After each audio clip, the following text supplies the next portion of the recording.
이제는 우리 한마음 찬양대 찬양으로 하나님 앞에 영광을 돌리시겠습니다. 찬양의 큰 은혜 받으시기 바랍니다.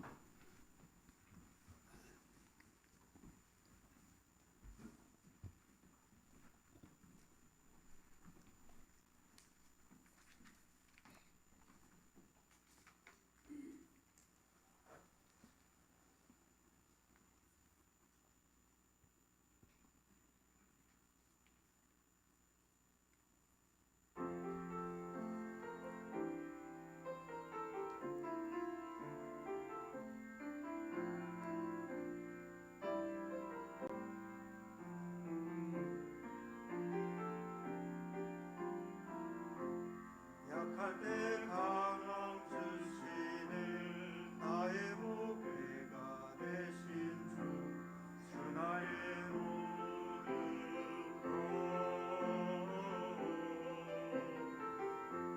것주 안에 있는 보루를 나는 포기할 수 없네. 주 나의 모든 것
아멘. 정말 진심을 담은 귀한 찬양을 하나님께 올려드렸습니다. CCM 메들리로 찬양을 했는데요. 귀한 찬양을 통해서 하나님께서 영광을 받으신 줄로 믿습니다. 오늘은 아름다운 것을 지키라. 한번 같이 할까요? 지키고 지키라. 본문 말씀 13절에도 지키고 14절에는 지키라 이렇게 끝부분에 말씀을 하고 있어요. 그래서 이 말씀을 중심으로 해서 과연 어떤 게 아름다운 걸까? 아름다운 걸 지키라고 하는데 그걸 함께 생각을 하려고 합니다. 우리 인간이 살아가는 데 있어서 반드시 사람들은 목적이 있어야 된다고 생각합니다. 그러니까 목적이 없이 삶을 살아가면 허송세월을 하잖아. 많은 사람들이 현대인들이 허송세월을 하는 사람들이 많다고 봅니다. 그 자신의 존재의 가치를 모르기 때문일 수도 있지요. 허송세월을 왜 할까 곰곰이 생각을 해봤어요. 자신이 앞으로 나아가야 할 그런 방향은 어떠한 것인가? 나 자신의 현재 내 존재에는 어떤 가치를 갖고 있는가? 난 어디에 서 있는가? 한 번쯤 인생을 살아가면서 생각을 해봤으면 좋겠어요. 제가 지난 며칠 전에 그런 얘기를 했습니다. 우리 인생은 인생 이모작을 하는 시대가 됐다. 예전에는 20대, 30대의 직업을 선택하지만 또 다시 목표를 설정하는데 50대, 60대가 되어서 다시 제2의 인생을 설계하고 목표를 또 정할 수 있는 현대인들이 이제 장수 시대가 되다 보니까 그런 사람들이 많다는 거예요. 그래서 인생을 이모작하는 그런 시대다라고 봅니다. 여러분, 그런 의미에서 볼 때 내가 잠시 가던 길을 멈춰서 뭔가 나의 존재 가치에 대해서 삶의 목적에 대해서 생각을 해봐야 올바른 결론에 도착할 수 있지 않을까 그런 생각을 해본 겁니다. 먼저 그렇게 하려면 꿈과 이상을 가지고 있어야 돼요. 그걸 이룩하기 위해서 부단히 그 비전을 향해서 노력해야 되겠죠. 그걸 어떻게 해야 될까? 사람들이 꿈을 갖고 있지 않아서 문제이고 그 비전을 향한 노력이 없기 때문에 또 문제가 파생이 됩니다. 뚜렷한 생애 목적이 없이 살아가는 거죠. 그러다 보니까 허송세월이 되지 않나. 이 시간에도 한번 자신에게 자문해 보십시오. 무엇 때문에 살고 있는지요. 내가 이걸 모르기 때문에 하루하루의 삶이 혹 허무하거나 그렇게 되는 대로 살고 있지는 않나. 어떻게 되겠지 뭐 이런 생각을 갖고 삽니까? 내일이면 막연히 오늘보다 낫겠지, 더 나아지겠지 그런 기대감을 갖고 사나요? 그날 하루하루를 덧없이 살고 있잖아요. 많은 사람들이. 간혹 목적이 있다 해도 대부분 그냥 나 자신 내 개인의 부귀영화와 행복을 추구하기 위해서 그렇게 목적을 두고 살진 않는지요. 제가 지난 주일에도 말씀드렸지만 누가복음 12장의 16절로 21절에 보면 어리석은 부자에 관한 이야기를 하고 있는데 우리가 살아가는 삶의 목적이 내 개인의 부귀영화를 위해서만 목적을 향하여 간다면 그건 하나님과 이웃에게는 무관한 삶입니다. 정말 하나님께 어리석은 부자처럼 그렇게 하나님 앞에 평가받을 수 있다는 거죠. 그래서 이기적인 목적을 가진 사람이 많을수록 우리 사회는 혼란해지고 더 죄악은 날로 더해간다는 사실이에요. 지금 사람들은 상당히 개인적인 그런 개인주의가 팽배하잖아요. 현대 사회가 왜 혼란하고 죄가 많습니까? 개인주의가 팽배하기 때문에 자기밖에 모르는 거 아니에요. 여러분의 삶의 목적은 뭡니까? 여러분 소원은 뭡니까? 하나님께서 정말 아름답게 보실 만한 그런 비전을 갖고 있나요? 사람의 인격을 평가할 수 있는 기준은 그 사람이 처한 어떤 위치나 지위에 따라 평가되는 게 아니에요. 어떤 목적을 향해 가는가에 거기에 그 품격이 있어요. 오늘 제가 주부에도 품격에 대한 그런 이야기를 칼럼에 실어놨는데 그 평생의 소원이 무언가에 달려 있는 거예요. 예를 들자면 내 평생 소원이 그냥 잘 입고 잘 먹고 편안히 잘 사는 정도라면 그 사람은 정말 그야말로 그 수준이 그냥 동물적인 삶을 살아가는 사람일 거예요. 제가 너무 했나? 말씀을? 정말 그렇지 않습니까? 갈라디아서 6장 6절로 6장 7절 8절에 보면 사도 바울이 그렇게 말을 하고 있습니다. 사람이 무엇으로 심든지 그대로 거두리라. 자기 육체를 위해 심는 자는 육체로부터 썩어질 것을 거두고 성령을 위하여 심는 자는 성령으로부터 영생을 거두리라. 할렐루야. 여러분, 그럼 분명히 목적이 나왔잖아요. 우린 뭘 위해 살아야 되는지, 육체를 위해 살아야 되는지, 성령의 뜻을 따라가야 되는지 나왔잖아, 정답이. 여러분, 우리 성도들이, 우리 그리스도인들이 예수님 없이는 살아갈 수 없는 존재인 줄로 믿습니다. 예수님은 우리의 생을 순화시켜주고 우리의 삶의 날개를 달아주셔서 저 하늘을 향해 비상하게 하잖아요. 하늘의 꿈과 저 높은 하나님께서 주신 이상을 향해서 독수리가 날개치며 올라감 같이 하나님의 나라와 하나님의 평화와 하나님의 의를 위해 살아갈 수 있도록 분명히 복음서에서 우리에게 목적을 제시해 주었습니다. 그러므로 요한복음 14장 6절에 보니까 예수님께서는 이렇게 말씀하셨어요. 예수께서 가라사대 내가 곧 길이요 진리요 생명이니 나로 말미암지 않고는 아버지께로 올 자가 없느니라 라고요. 즉 예수님을 떠나서는 그 아무도 하나님께 갈 수 없습니다. 목사도 장로도 선생도 돈도 명예와 권세도 예수님이 없이 우리를 죽음의 길에서 구원할 수는 없는 것이에요. 프랑스의 미술 전문 잡지 가운데 일루전 또는 일루지옹이라고도 하는데요. 그 잡지에 한 번은 제가 그 기사를 본 적이 있어요. 중세에 한 귀부인이 있는데 이 귀부인이 화장을 하고 있는 그런 모습이 그 일루지옹이라고 하는 잡지에 실렸습니다. 그게 뭐냐면 그녀가 아주 화려한 드레스를 입고 있어요. 온갖 보성으로 다 치장을 한 채 거울을 바라보고 있거든요. 그런데 거울에 비춰진 그의 모습을 우리가 눈여겨봐야 합니다.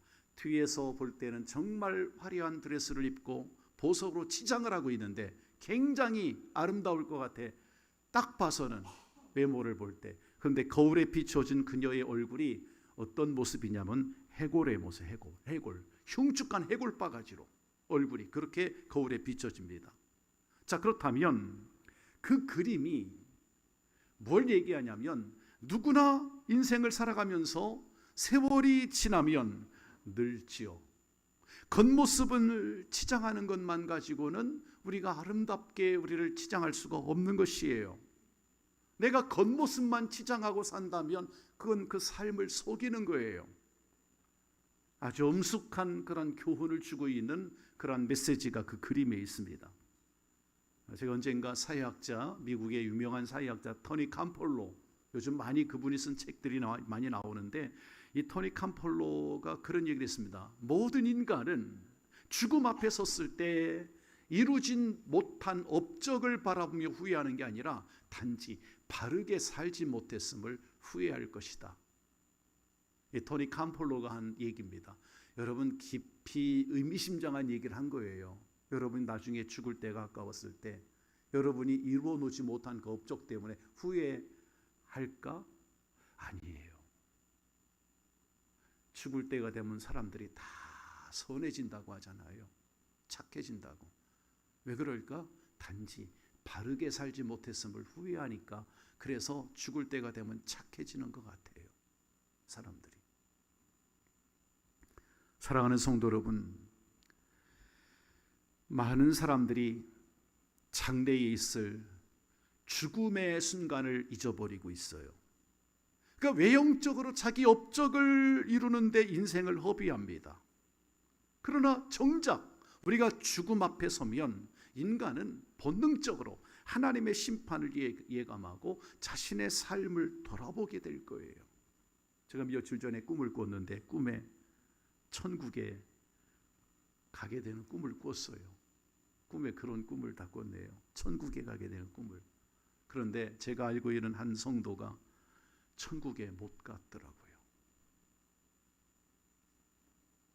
지옥에서 너무나 고통스럽게 발버둥을 치는 그 모습을 꿈에 봤어요. 제가 누구라고 나중에 살짝 얘기해 줄게요. 찾아와서 물어보세요. 여러분, 요즘 당신은 어떻게 살고 있나요? 진실을 버린 채 그냥 눈앞에 보이는 업적만을 쫓아 살고 있지는 않나. 우리의 삶을 지배하는 거대한 힘 가운데 하나가 뚜렷한 목적을 갖는 거예요. 그 목적을 달성하기 위한 삶을 살아가기 위해서 사람들은 목소리를 내고 옷차림을 하고 또 외모와 동작 하나하나 그거에 다 변화에 아주 민감하게 그렇게 신경을 쓰지요. 그게 인간입니다. 여러분, 우리는 특별히 우리 그리스도인들의 삶의 목표는 예수를 위해 살겠다. 할렐루야. 이 뚜렷한 목적이 있기를 예수님의 이름으로 축원합니다. 그래서 사도 바울이 로마서 14장 7, 8절에 보면 그렇게 고백하고 있잖아요. 우리 중에 누구든지 자기를 위하여 사는 자가 없고 자기를 위하여 죽는 자도 없도다. 우리가 살아도 주를 위하여 살고 죽어도 주를 위하여 죽나니 그러므로 사나 죽으나 우리가 주의 것이로다. 할렐루야. 오늘 성경 말씀의 디모데, 이 디모데 역시 신실하고 뛰어난 신앙 인격을 가졌던 그런 인물입니다.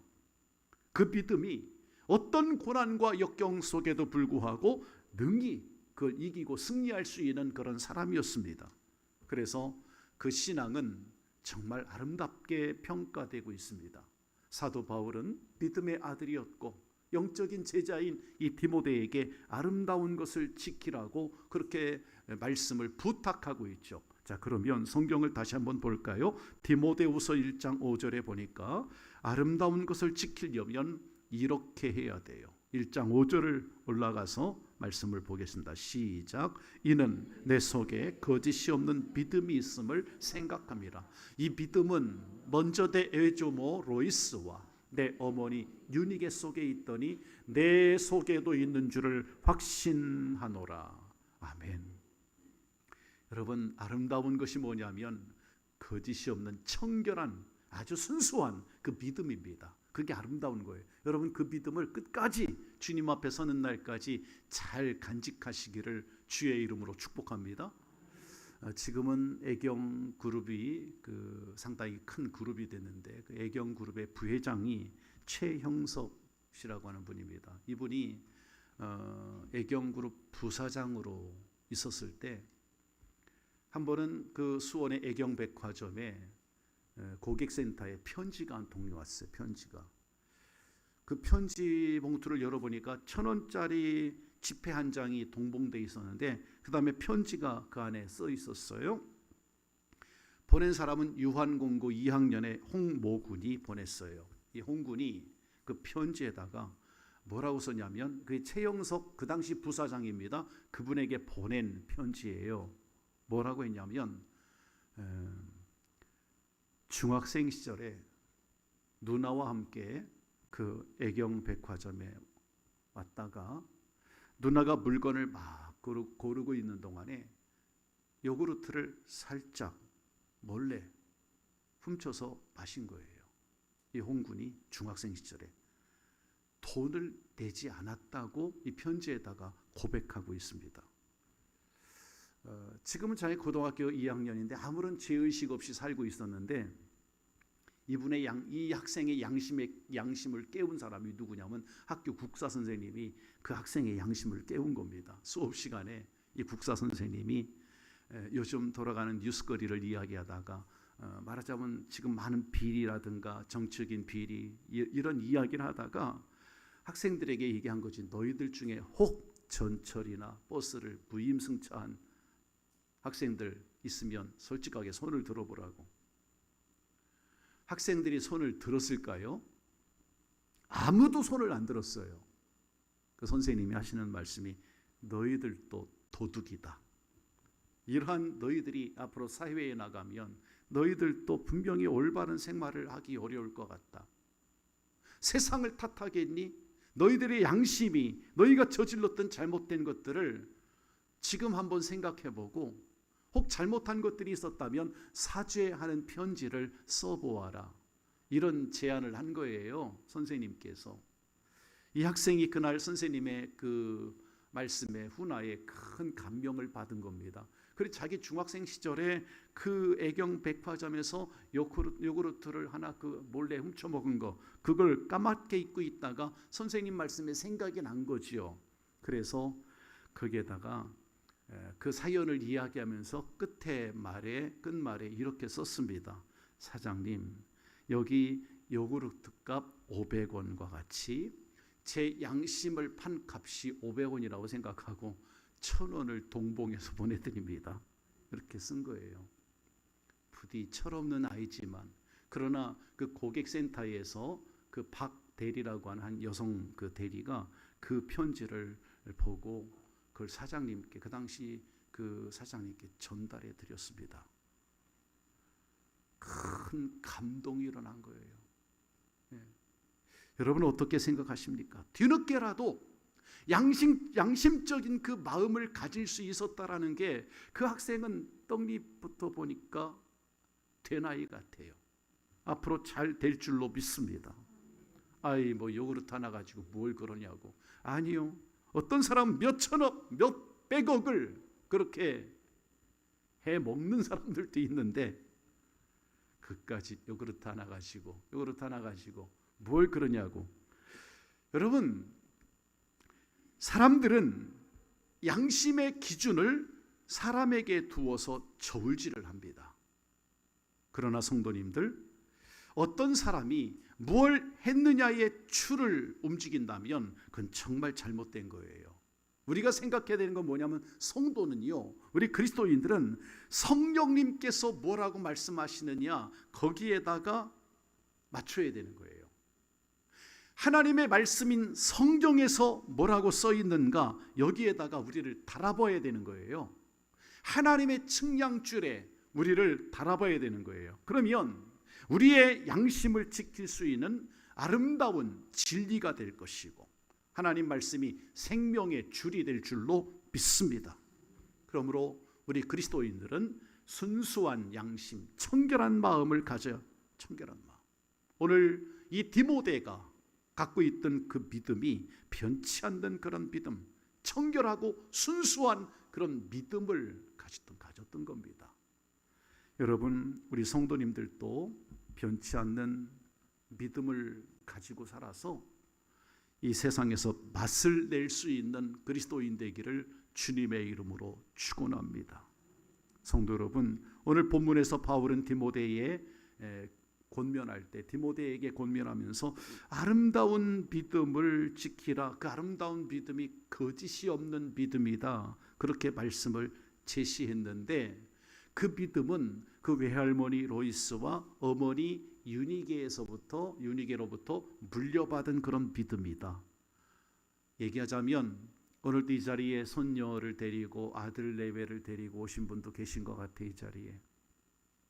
여러분, 디모데의 할머니와 어머니가 온전한 신앙의 사람들이었던 겁니다. 진실된 믿음의 사람들이었던 거예요. 그러니까 그 믿음이 디모데로 하여금 예수님 위에 살아갈 수 있도록 그를 그렇게 만들어준 것이라고 저는 믿습니다. 거짓이 없는 믿음. 이거는 형식적이거나 거칠애가 있는 믿음이 아니라 진실한 믿음을 얘기하는 거예요. 예수님께서 우리 마음의 중심이 하나님을 향해 있는 믿음이 되기를 원하시는 줄로 믿습니다. 비록 과거에는 조금 실수했어도, 현재 조금 내가 부족한 데가 있어도 그 마음 중심이 하나님을 사랑하고 교회를 사랑하고 기쁘게 충성하는 사람, 거짓이 없는 믿음, 그 믿음을 하나님께서 찾으세요. 예수님께서 엄하게 책망한 사람들 가운데 대표적인 사람들이 거짓된 믿음, 그걸 거짓된 신앙을 소유했던 바리새인들 아니었습니까? 그 바리새인들은 외형적으로는 완벽했습니다. 그러나 마음의 중심이 하나님을 향해 있지를 않았잖아요. 그저 자기 의를 자랑하는 데 있었잖아요. 그 중심이. 그것은 가짜 믿음이지요. 거짓된 믿음. 부디 우리 성도님들이 예수님만을 위해 살아가는 청결한 믿음이 되기를 주님의 이름으로 축원합니다. 그래서 아름다운 것을 지켜나가십시오. 자, 계속해서 말씀을 볼까요? 디모데후서 1장 11절을 함께 읽어보시겠습니다. 시작. 내가 이 복음을 위하여 선포자와 사도와 교사로 세우심을 입었노라. 아멘. 우리가 아름다운 것을 지키기 위해서 해야 할 꼭 중요한 게 뭐냐면 복음을 위한 소명감을 갖고 있어야 돼요. 같이 합시다. 소명감. 예. 자, 성경은 하나님께서 우리 사람을 지으신 목적에 대해서 하나님의 영광을 위해서라고 말하고 있어요. 이사야 43장 7절에 보면 내가 내 영광을 위해 창조한 자라고 우리를 그렇게 말씀하고 있어요. 저는 창조라는 글자를 볼 때마다 김창조 권찰님이 항상 생각이 나가지고 예수님을 안 믿으면 안 될 뿐이요. 우리 김창조 권찰님은 여간 이러한 하나님의 영광을 나타내는 방법과 수단으로 각 사람에게 직업과 재능과 직분들을 주셨다는 거예요. 이 11절의 말씀이 믿으시면 아멘. 이처럼 하나님께서는 하나님 당신의 영광을 위해서 저를 부르시고 여러분을 불렀다는 겁니다. 이 11절의 말씀에 거기에 세우심을 입었노라, 이 말은 부르심을 받았다는 거예요. 이게 소명이라고 하지. 콜링. 나에게 명령하시고 맡겨주신 임무, 그게 콜링입니다. 그렇다면 그 콜링은 사명이라고 보는데 하나님께서 우리를 이 땅에 태어나게 하시고 여러분에게 맡겨주신 임무, 과제 또는 사회적으로 볼 때는 어떤 직장에서 어떤 과업, 그 모든 것이 다 목적이 이끄는 대로 사는 사람이 잘 사는 사람이에요. 예전에 리 고렌 목사님이 목적이 이끄는 40일, 목적이 이끄는 삶, 그 책을 통해서 한국교회가 40일 특별 새벽 기도회를 그 책을 중심으로 해서 그렇게 붐이 일어났던 적이 있어요. 저도 개척하며 목회할 때 그 당시 40일 새벽 기도를 작정하고 목적이 이끄는 삶을 주제로 해서 한 차트마다 40일 동안 진행했던 적이 있습니다. 오늘 이 본문의 말씀을 보면 사도 바울은 이처럼 하나님의 영광을 위해 사는 것을 또 다른 표현으로 본문 11절에 이렇게 말했어요. 같이 할까요? 이 복음을 위하여. 예, 거기 11절을 잘 보십시오. 내가 이 복음을 위하여. For this gospel. 이 복음을 위하여. 자, 이 복음을 위해 뭐로 세웠다고 그랬죠? 선포자와 사도와 교사로 세우심을 입었노라고. 오늘 오후에는 교사 헌신 예배가 될 텐데 교사 헌신 예배 일부 설교나 똑같아요. 오늘 아침 설교가. 여러분, 사도 바울은 자신이 부여받은 이 사명을 선포자요, 같이 선포자, 사도, 교사 이렇게 표현했던 겁니다. 그렇다면 이것을 오늘 우리의 삶에 적용을 해본다면 우리는 교회 안에서뿐만 아니라 교회 밖에서도 나에게 맡겨주신 각종 직분과 직업들이 있을 겁니다. 여러분의 직업을 통해, 여러분의 직장에서 여러분의 직급을 통해서도 여러분 복음을 위해 사시기를 주의 이름으로 축복합니다. 제가 한 권사님께, 우리 이영실 권사님은 복지관에 안 다니셔요. 여기 도인 복지관에. 그래서 제가 여전도회 이번 야유회 때 그런 이야기, 한 복지관에 가서 취미생활을 한번 즐겨보세요. 건강하시게 권사님. 근데 이영실 권사님이 복지관에 갈 때는 반드시 이걸 아시라고. 복지관에 한 번도 안 가셨대 권사님은. 권사님 복지관에 가려면 권사님은 복지관에, 이영실 권사님이 복지관에 왕림했다 하는 것은 전도하러 가는 거라고 제가 그렇게 말씀을 드렸거든요. 여러분, 우리 성도님들 같이 할까요? 복음을 위하여. 이 복음을 위해서 나에게 맡겨주신 모든 직분들과 재능과 내가 가진 모든 것들을 통해서 복음을 위해서, 이것은 십자가 복음을 전하는 걸 얘기하는 거예요. 그게 복음을 위한 삶이고 하나님의 영광을 위한 삶이 될 줄로 믿습니다.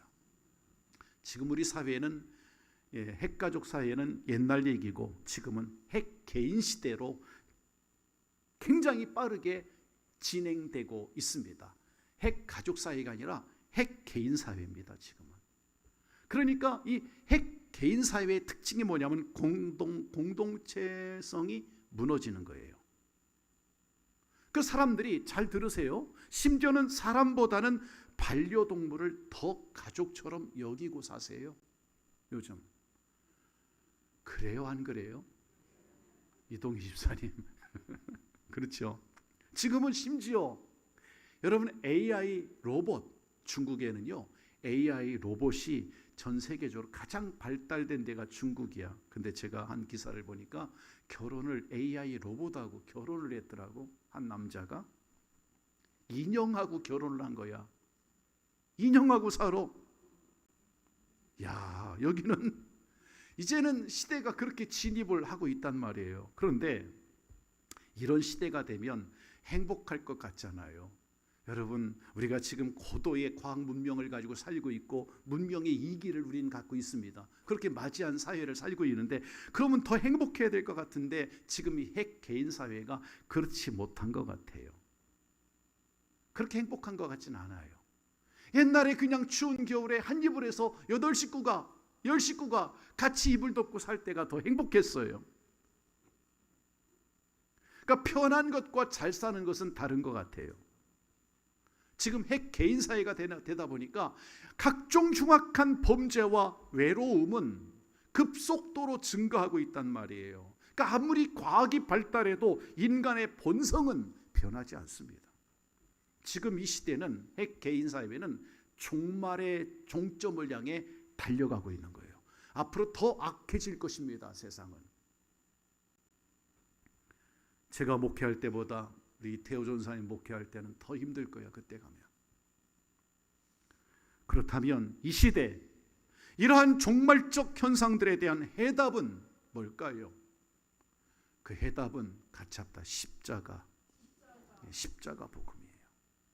우리 인간의 내면의 죄성과 우리 속에 있는 사탄의 머리를, 악한 마귀 사탄을 박살을 내버리고 승리하는 삶의 비결이 있다라면 십자가의 복음을 붙들어야 할 줄로 믿습니다.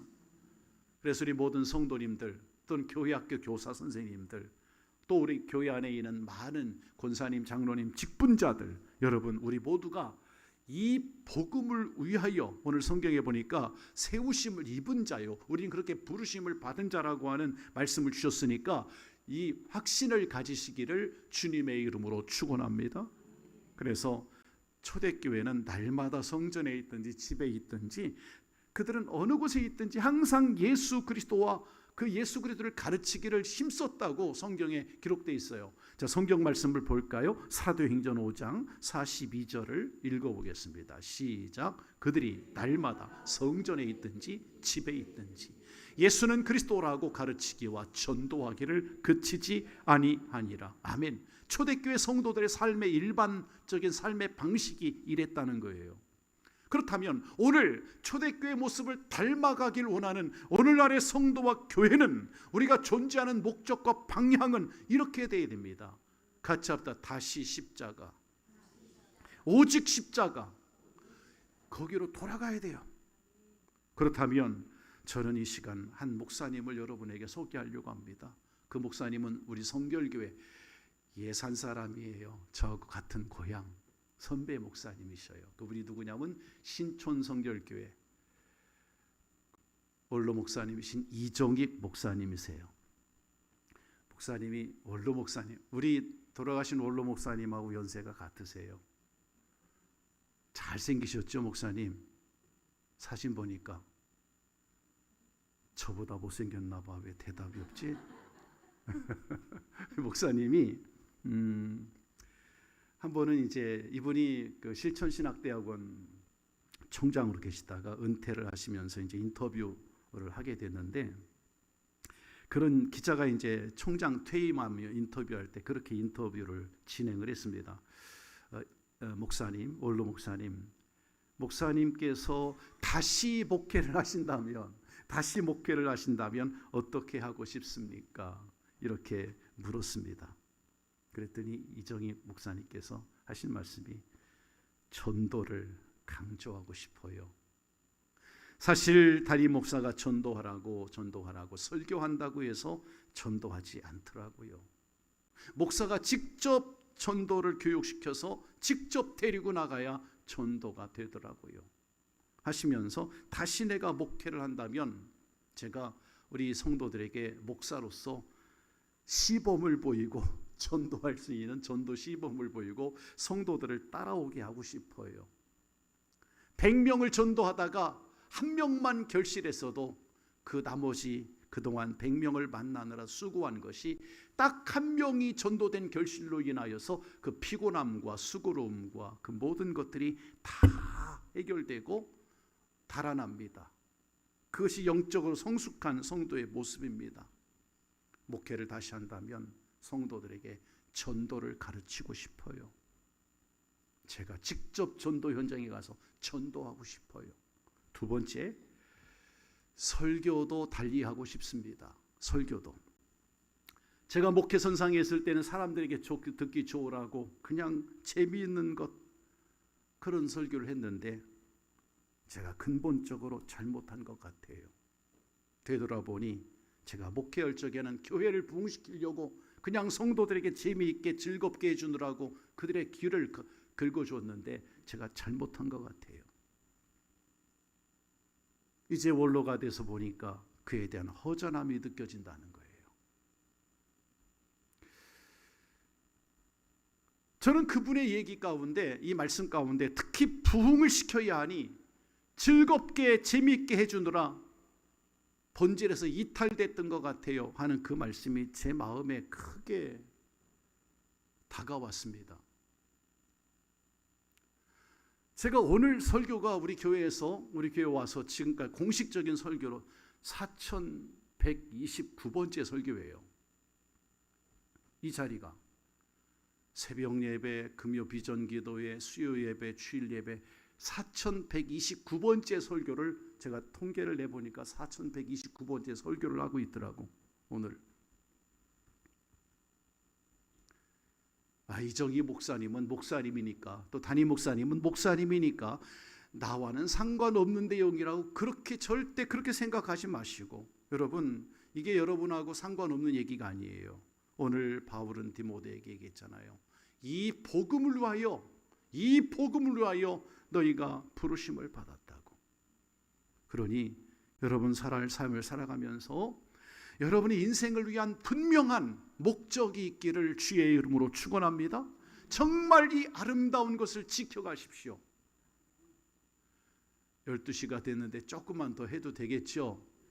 네, 조금만 더 할게요. 자, 1장 14절 보십시다. 1장 14절 다 같이 시작. 우리 안에 거하시는 성령으로 말미암아 내게 부탁한 아름다운 것을 지키라. 자, 여기 보니까 성령으로 부탁하신 것을 지켜야 된다는 거예요. 성령으로. 우리가 하나님의 말씀을 본받아 지킬 수 있는 것은 내 힘으로 안 됩니다. 성령으로 하셔야 될 줄로 믿습니다.